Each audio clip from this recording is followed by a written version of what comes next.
If you're curious just how much income is needed to rent your standard median Seattle rental or buy your standard Seattle single family home, listen up, I'm going to tell you just how much you need to make.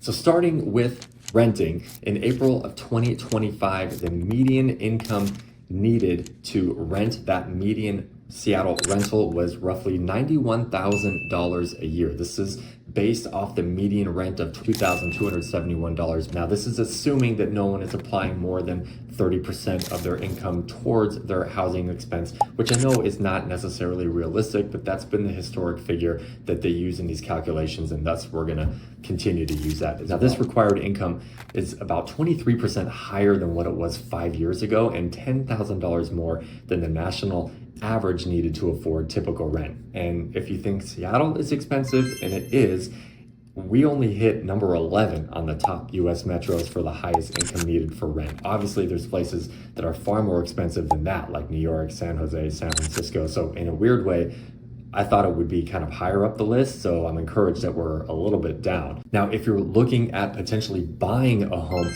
the numbers don't get any better. And unfortunately, April 2025, Seattle set an all-time high for the median sale price for a single family home at $1,025,000. Now, applying that same 30% income to housing related expense ratio, that means a household will be required to make roughly $255,000 a year to afford the median Seattle single family home, assuming they're putting 20% down and financing at 7% interest rate. Now, if that sounds like a bit too much, and I know it is for many people, the median sale price for a Seattle condo was about $600,000. You can save a ton of money by going the condo route. Now, bad news is even Zillow economists predict that housing prices are still likely to trend up, maybe about 3 to 5%. So the silver lining being it's not as sharp an increase as what we saw in the 2010s and early 2020s,